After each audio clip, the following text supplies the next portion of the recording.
What's up, everybody? My name is Nate Manahan, and I am here in Indianapolis, Indiana, where we're going to be talking all things ISV. You may be saying, I don't know what ISV stands for. Is it, I'm not going to make up what it stands for because I am not going to tell you what it stands for. I am going to bring the man, the myth, the legend, the person it's been working so hard for our partners. We haven't seen him all that much on our live streams, Mr. Danny Shard. Danny, how is 2025 treating you? And I'm just going to lead right into it as you answer.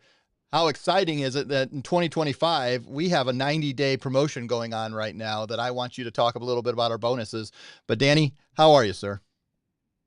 I'm doing good. It's a cool way to start the year. First of all, with the bonuses and the new promotions that we've got coming out. It's been a whirlwind to start 2025 already. I've traveled a lot, got to see a lot of our partners, got to go on a vacation already. So it's been a wild start to the year, and then to kind of come into it, starting off the year with some big bonuses and some cool new things to talk to our partners about is always fun.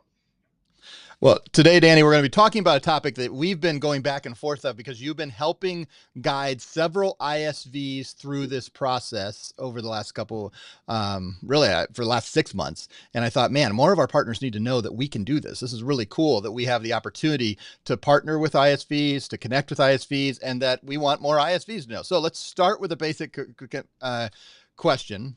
And this is, what is an ISV? I've got to start there. What is it?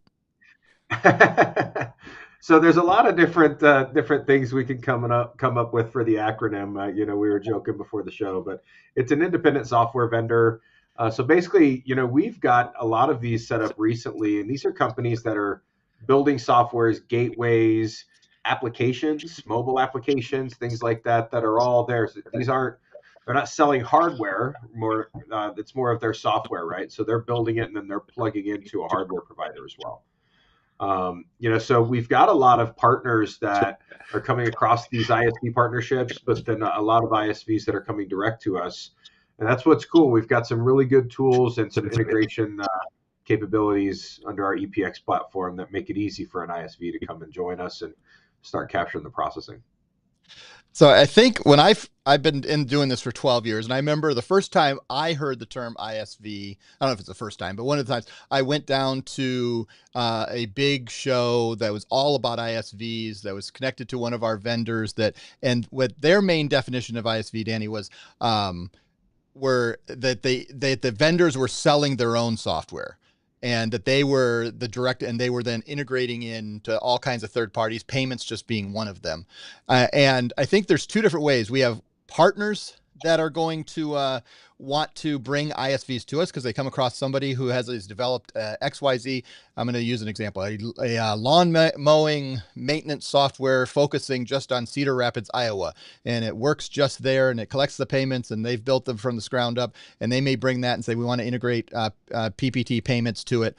Or it may be a bigger, Salesforce is going to come to PPT and say, we want to integrate. I'm going farther extreme. Salesforce is a bigger software. As we talk about those two paths, what are the similarities of the process, or just kind of walk us through the process, and where does it differ if it's a partner bringing a software vendor to integrate versus a software vendor coming themselves? Yeah. So, and we've done both. So the similarities are we're still going to go through the same process to integrate their software into our EPX platform, right? So none of that's going to change. As far as the partnership goes, it's really going to see how we're going to set that up. For a lot of our partners that are already on board with us that come across an ISV partner, we have to learn kind of what their plans are to really scale and capture processing. Are they looking to get into the payment processing business directly, or are they still looking to work with outside partners like the one that brought them over to us? If they're looking to really start doing direct to merchant, then we sign up that ISV as a direct partner with us. Any partner that brings them in, we give them an override. Coincidentally enough, I had this conversation about 2 hours ago with a partner who's bringing on an ISV that built a property management software. And they're integrating with EPX. We sent them all the information this morning. We're going to end up setting them up as a direct partner, and the rep that brought them over to us is going to get a referral on their business. So now any deal that they write, the rep's going to get a piece of that pie for making the introduction, and then obviously continuing to work with them and help them navigate, payment processing along with our support as well. And then a partner that, or an ISV, same thing, that's coming directly to us because they've learned of our processing. Maybe it's word of mouth, or they came across a merchant that's using our services, and they want to do this same concept, right? We're going to set them up directly and go that route. So there's a lot of these out there, and they're more and more being created daily. It seems like we're coming across them all the time, and I think the needs of these ISVs differ. Some of them want to stay away from the payment processing. They're like, we don't want to touch it. It's not our business. You guys can do that. And that's okay, probably because they just don't realize how lucrative it can be. And we're good with that. We'll take it, right?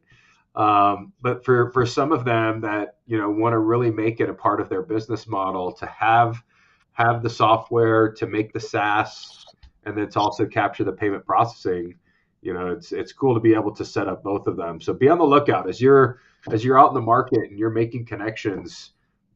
I wouldn't be surprised if everyone on this call comes across them at some point, because they're everywhere, and they can be a great avenue for partnerships, whether introducing you to merchants or as a referral partnership and just getting them connected with us.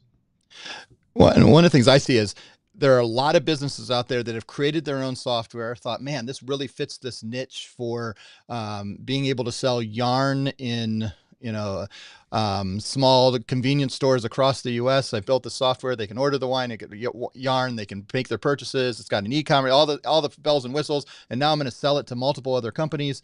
But how do I do that? How do I set it up?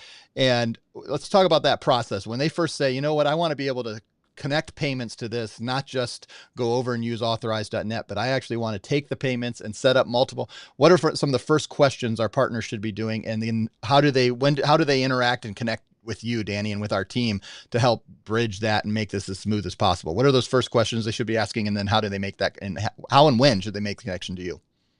Sure, yeah, and keep the conversation super high level. I definitely wouldn't want anybody getting over their head, but just simply talking about a direct integration to a processor. You work with an ISO that has their own payment processor, and they've got an integration team and a development team that works with ISVs. So keeping the conversation super high level and just kind of learning about what their plans are to scale. And if they want a direct integration like that to the processor, and honestly, it's almost as simple as a gateway integration with the APIs.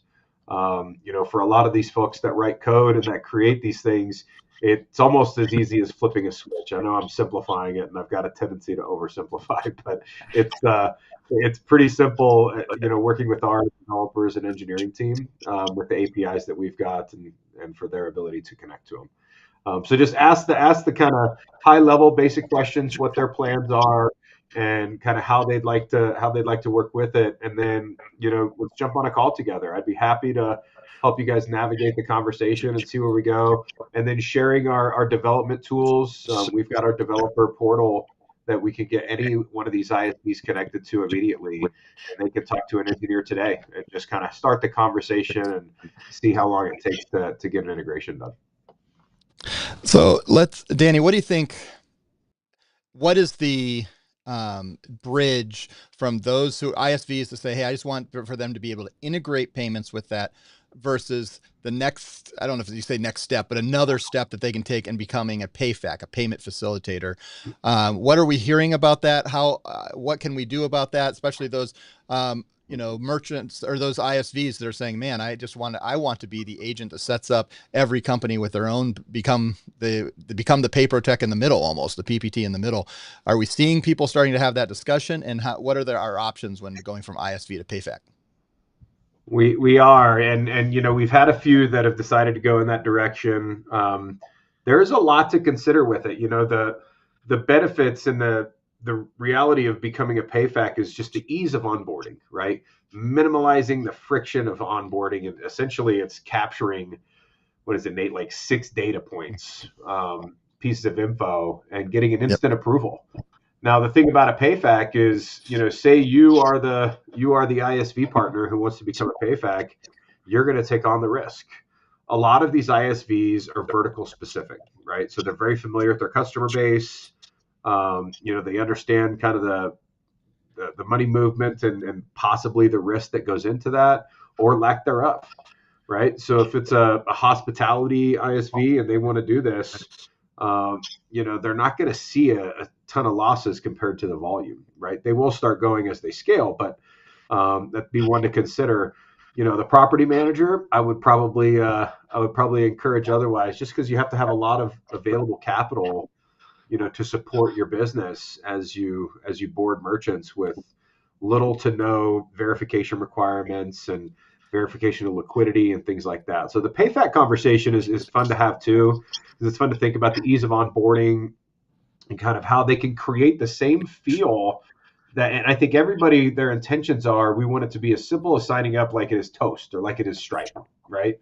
And that's, I think with our boarding process, some of you might laugh when you hear me say this because our underwriting team can really dive deep depending on the deal. But as far as the application goes, and with our instant approval or auto approval process, we've got it as close to a PayFac, I think, as we can get it without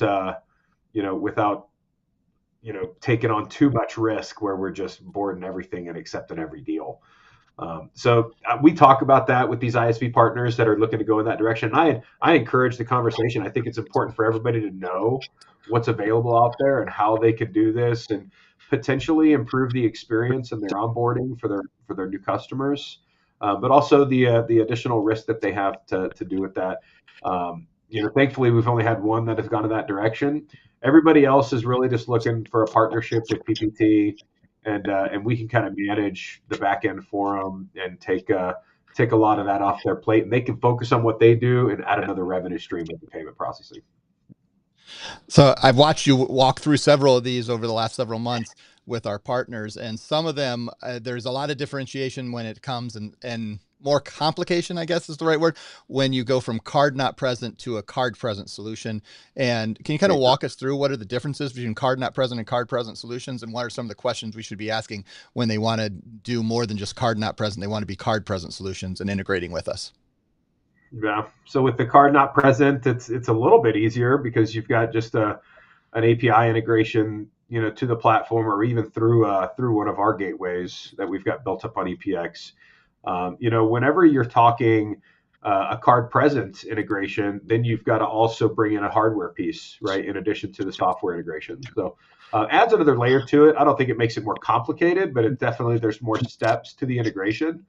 But a direct processor integration makes the transaction process completely seamless. It makes it much more solid and fast. More importantly, right? Everybody wants speed on their transactions, and that's what they're going to get when they've got these direct processor integrations and these semi integrations with a lot of our approved vendors. So, without naming names, I'm thinking of some of the ones I've watched you go through. What's the process? How long does this process take? They connect us with an ISV. The ISV is connected with our development team. They start looking at some of the APIs. Maybe they choose a piece of hardware that they're going to integrate with for whether it's from a convenience store to whatever software hardware integrations they're looking for. How long does this take? And both for card not present, and then the card present, which is not a complication, but an extra certification that they have to go through, especially if they're going like an EMV and all those things. What's the time frame we're looking at?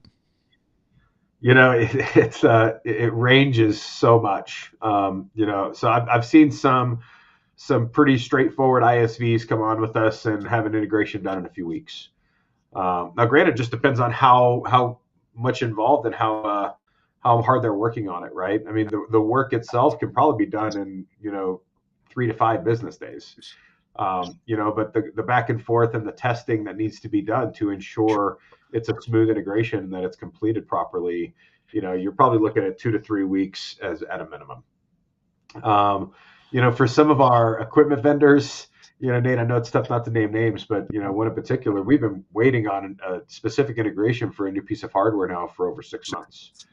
And now there's a lot more moving pieces to it that, this is beyond, I think, what any of you are going to run into. But, when you're dealing with a hardware vendor, There's compliance, there's card brand certifications, all of these things that have to go in, and you're waiting on everybody as the integration's kind of going through, right? So there's a lot of hands that have to be in the pot in order for it to be completed properly.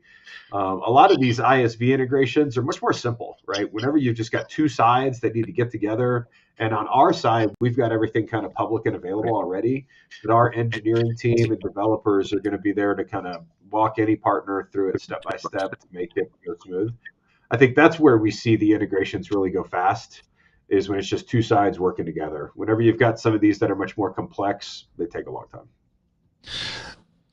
So, we have hundreds, if not thousands, of integrations that are actively always like building upon as a merchant, let's say our partners that are going out and they're interacting with some software vendors. They're like, man, it'd be great if I could help you sell your project, or it'd be great if our processing could be on your product. When they ask, why should you consider working with PPT, with EPX? What would you say are the answers of why our partners should say, hey, this would be a great way to consider integrating with EPX? Why should we integrate with EPX versus others? Yeah, I mean, it's we've got a lot to offer, right? We're unique. There's so many that are integrated with Fiserv and TSYS. Easy to get lost in the shuffle, in my opinion. Everybody seems to have a Fiserv integration, and you're not really standing out at all. With us, we've got a lot of these done, and we're advocating a lot of these to our partner base, which a lot of these ISVs and our POS vendors and all of our integration partners really appreciate. We're big enough to get anything done, but we're small enough to still be accessible, and for partners to be visible on the map to our entire partner, for our ISV partners to be visible on the map to our entire sales partner base. So I think there's a lot of benefits to going with us. The integrations are just as smooth, if not better, in my opinion. The support on the back end is second to none. You're not gonna get the support, from Fiserv that you're gonna get with PPT or our team at EPX. So I think there's something to be said about that, in addition to all the benefits that you're going to get once you're an ISV partner. Yeah. Well, and what I see is if you go to Fiserv or some of our other bigger entities and some of these bigger gateways, you're going to be dealing with, they're going to say, just go look at the API documentation. What That's I it. see is the beauty is when you get Danny involved, Danny's going to say, hey, I'm going to get all the chief technology officers and all the lead developers on a phone call after he deals with your real.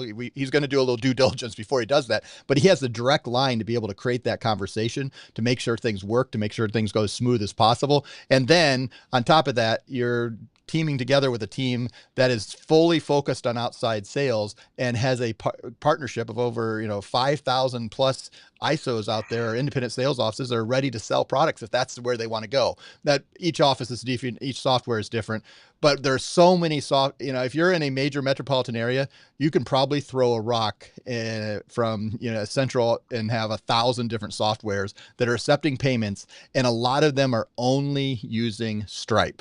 And one of the things I would go out there is, man, if you're to keep bumping up against Stripe, find out those people that are just all they've done is integrate Stripe. And I've watched one of our vendors that we use a software called High Level. They started out being only Stripe, then they went to authorize.net, and now they're working that. Then they went to NMI. Now they're going direct to different processors. When these third-party ISVs figure out, oh wow, there's opportunities for us to go direct, you guys can be the vocal, and we can help you do the work and make it as smooth as possible. And there's a lot of wins. Danny, what have I not asked? And certainly we're gonna do some other highlights of things, and we'll take any questions. Most of our comments so far over here have been things like, oops, let's raise that up so you can see that Danny is a Jedi, which I totally agree with. But if you have questions, Brad or anyone else, I will certainly take those too. But Danny, what have I forgotten to ask about ISVs, or things that you think are important for our partners or potential ISV partners to know? Yeah, it's a good high level conversation. I think hopefully, you've been able to hear a little bit about what we've been experiencing, and, just be more aware of it as you come across, potential partnerships, that just know you can work with them, right? All of us can have tunnel vision where we're focused on getting that merchant and getting that deal, kind of keep your eyes and ears open for some unique opportunities where, you might not think it has anything to do with your business, but in fact it does. And there's an opportunity to make revenue, maybe just from connecting the dots in some of these scenarios, which we've got people, that are making 4 and 5 figures a month just on making some introductions for referral partnerships with us. So something to really think about and just be aware of as you're going out and having opportunities. Something that just came across my desk while we're on the call here is one of our partners, our ISV partners, has just completed their merchant boarding API. So we've got a boarding API as well. So we were talking about PayProTec, right, and the ease of onboarding.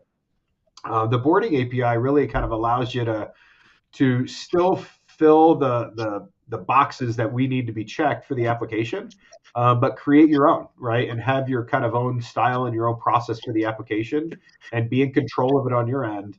It's a really cool thing that we give a lot of these partners the ability to do, so you can operate in your world, if you will, with our world behind the scenes, and everything's still locked and compliant, and we're able to support it 100%. So, Nate, I think we've kind of covered the masses.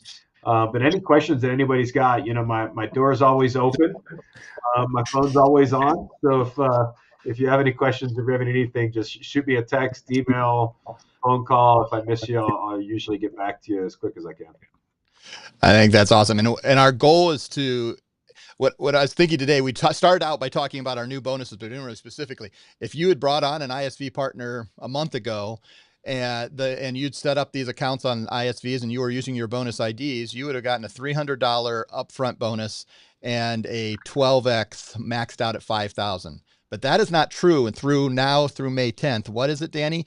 If you're setting up any type of a offer or any type of software or hardware on EPX, it's a totally different game for the next 80 days. Yeah, just double it, right? And so, I mean, it's everything that we're talking about. Yeah, it would just fit into a standard EPX mid that would pay 300 now, and it'd go up to 5,000 on that multiplier. Now it's 600 up to 10,000. So, these opportunities are out there, and the opportunity to make money and more money has never been better than it is right now. And that's just on the bonuses. Obviously, you're earning a really good lifetime residual split, but getting those bonuses, whether it's to pay referral partners, pay subs, buy the wife or the husband a gift, on the way home from work, whatever it is, right? The bonuses are significant. So something to consider too. I love it. All right. And I always like seeing this when somebody's joining us live. Michael Crawford, thank you for joining live for the first time. And what you're really Michael. finding out is how much better looking we are than you really thought. That's what we think we understand that. And and then 1 month from today, we will be finishing up our first acquiring conference of the year. But really, we'll be just probably coming off how tired we are when we do a meetup on March 17th in what city, Danny? New York City. We are hoping to meet as many partners that want to come hang out with us on the 17th. We're going to do a dinner someplace. We're going to pull the trigger on a reservation in the next week. So if you are interested, just email us we'll tag it. If you've gotten your emails, we've put a form out there that you can fill out. I think it's event.payprotec.com.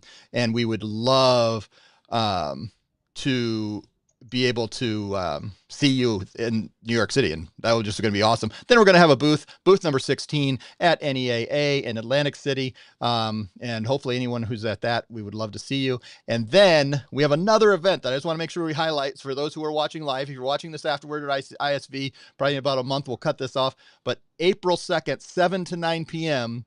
in Las Vegas, we are going to a place called Swingers at Mandalay Bay, and you don't need to you just send your wife and your significant other, your spouse, your husband, wife, and say, I'm going to Swingers. Make sure they know it's a miniature golf done Vegas style. It's going to be a fun event. I'm really looking forward to it. It was Danny, you and I it was November, and they were opening like 2 weeks. We were peeking through the glass trying to see what it was going to look like. Right. I'm excited to actually see it in person and see what this looks like.